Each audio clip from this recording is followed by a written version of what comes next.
Una, con dê núi, sống ở Sakulen. Sakulen là một vùng đất tuyệt vời. Nó trải dài từ bờ biển đến khu rừng, từ thung lũng đến đồi núi. Những con vật đều yêu thích Sakulen. Ở đó có cỏ cho thỏ và nai, có côn trùng cho chim và gấu ăn vặt, có cá cho cá sấu và mèo rừng, còn có nước trong và mát cho mọi loài. Una sống ở trên cao so với những con khác, trên đỉnh núi. Việc leo lên và xuống những con đường mòn trên núi đá rất dài và khó khăn. Nó không dành quá nhiều thời gian cho những con vật khác và quen với việc ở một mình. Nó thích như vậy hơn. Nó có thể làm bất cứ điều gì nó muốn, bất cứ khi nào nó muốn. Đôi khi Una nghĩ rằng những người khác hơi ngớ ngẩn. Tại sao họ luôn phải làm mọi thứ cùng nhau? Sao họ không thể tự mình đi đến con suối? Như mình nè, Una nghĩ. Tất cả các loài động vật đều có những cách làm mọi việc mà chúng thích. Nhưng Una nghĩ rằng cách của nó là tốt nhất. Dần dần, khí hậu của Sakulen bắt đầu thay đổi. Nhưng các loài động vật không thực sự chú ý. Một ngày nọ, những con cá voi sống gần như cả năm ở vùng biển Sakulen thông báo rằng chúng sẽ sống ở một nơi khác. Tại sao? Rùa hỏi. Ở đây khá tuyệt mà. Nước đã trở nên quá ấm đối với chúng tôi. Những con cá voi nói. Chúng tôi sẽ phải đi xa hơn về phía bắc, nơi có nước mát hơn. Những con cá voi thích sống ở vùng nước mát, và nước của Sakulen lúc này quá ấm. Những chú rùa sẽ rất nhớ những bài hát tuyệt vời do cá voi hát. Nhưng họ không nghĩ quá nhiều về điều đó. Ít nhất thì mình không sao, rùa nghĩ. Kén chọn, Una lẩm bẩm một mình.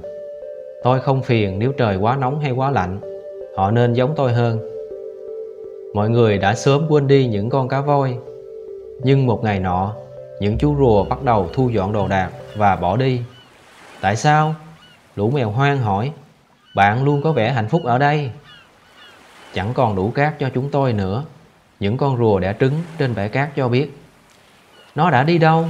Lũ mèo hoang hỏi. Tất cả những gì chúng tôi biết là cát đã từng chạm tới tảng đá lớn. Con rùa già to lớn nói. Nhưng tảng đá lớn bây giờ trông không còn lớn như vậy nữa. Nước gần như đã nhấn chìm nó. Thật tệ cho lũ rùa, nhưng ít nhất mình không sao, lũ mèo hoang nghĩ. Una nhìn thấy những con rùa rời đi và nghĩ. Mình có khác gì nếu cát biến mất dưới nước? Những con rùa lẽ ra phải thông minh như mình khi quyết định sống ở đâu. Una đi tìm cỏ để ăn nhẹ và quên đi toàn bộ sự việc. Rồi lũ mèo hoang bỏ đi.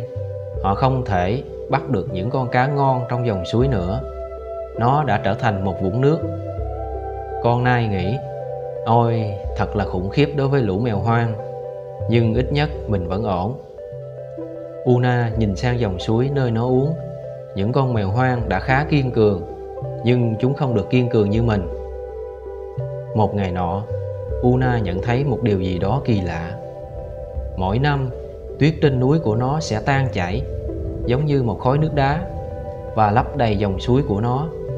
Nhưng bây giờ tuyết đã ít hơn. Una không hoàn toàn chắc chắn và nghĩ. Có lẽ hôm nay mọi chuyện sẽ diễn ra theo cách đó.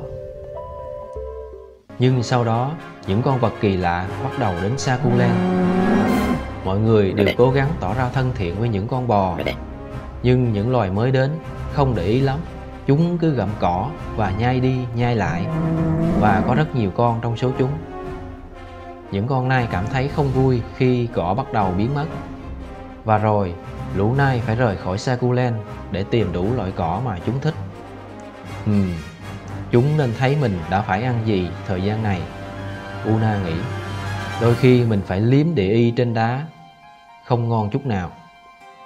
Una ở trên núi bao lâu cũng được, nhưng nó thường cảm thấy mình ăn uống không đầy đủ. Cuối cùng, thấy đói và khát, Una leo xuống núi một cách khó khăn.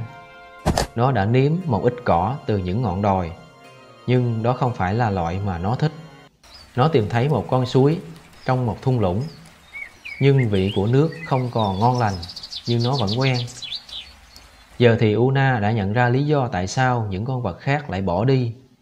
Điều rất quan trọng là phải ăn thức ăn phù hợp với bạn nhất và có nước ở gần đó. Những con vật mà nó biết đã rời khỏi Sakulen khi chúng không thể tìm thấy thức ăn yêu thích một cách dễ dàng, hoặc khi chúng quá khát vì dòng suối dần dần trở thành vũng bùn, hoặc khi cây cối của chúng bị chặt để xây nhà cho người khác.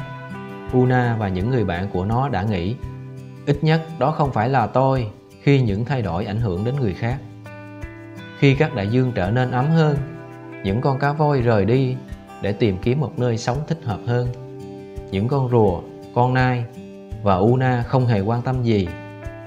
Nhưng sau này, họ phải thừa nhận, bây giờ thì là chính tôi. Una đã phải thừa nhận rằng có bạn bè bên cạnh là một điều cần thiết. Nó quyết tâm đi tìm những người khác. Una và những người bạn của nó sống ở Sakulen đang phải đối mặt với biến đổi khí hậu. Giống như chúng ta vậy, chất đốt của con người tạo ra ngày càng nhiều khí nhà kính. Trong đó có carbon dioxide từ than và dầu mỏ. Khí carbonic cũng sinh ra nhiều khi chúng ta chặt cây. Rồi là khí methane mà những con bò sống ở trang trại đã thải ra, và các oxit nitơ từ ô tô và các phương tiện khác. Những khí nhà kính này được thêm vào bầu khí quyển, và điều đó đang gây ra hiện tượng nóng lên toàn cầu và thay đổi khí hậu. Khi lượng nhiệt bị giữ lại trong bầu khí quyển nhiều hơn bởi khí nhà kính, làm băng ở các cực tan chảy và mực nước biển đang dâng lên. Tất cả những điều đó có nghĩa là thời tiết đang trở nên khó dự đoán hơn, lạnh vào mùa hè và ấm vào mùa đông, và những cơn mưa không đến đúng giờ như trước đây. Và đó là biến đổi khí hậu. Nguyên nhân biến đổi khí hậu: khi rừng bị chặt phá, chúng sẽ làm tăng khí carbon dioxide trong khí quyển. Các loài động vật cũng mất nơi ở, mất rừng, và chúng phải đi đến những nơi xa xôi để tìm thức ăn. Nông dân không thể trồng trọt đúng cách vì lượng mưa thất thường. Thông thường, họ gieo hạt nhưng không có mưa và làm cho mùa màng thất bát. Hãy tưởng tượng một thế giới không có xoài hoặc sô-cô-la vì không có mưa hoặc mưa quá nhiều và mùa màng thất bát. Thời tiết thất thường cũng ảnh hưởng đến con người. Ví dụ, sau cơn bão, lũ lụt hoặc hạn hán, người dân bị mất nhà cửa, của cải, vật nuôi. Sự ô nhiễm trong bầu không khí còn ảnh hưởng đến sức khỏe của chúng ta, và chúng ta bệnh thường xuyên hơn.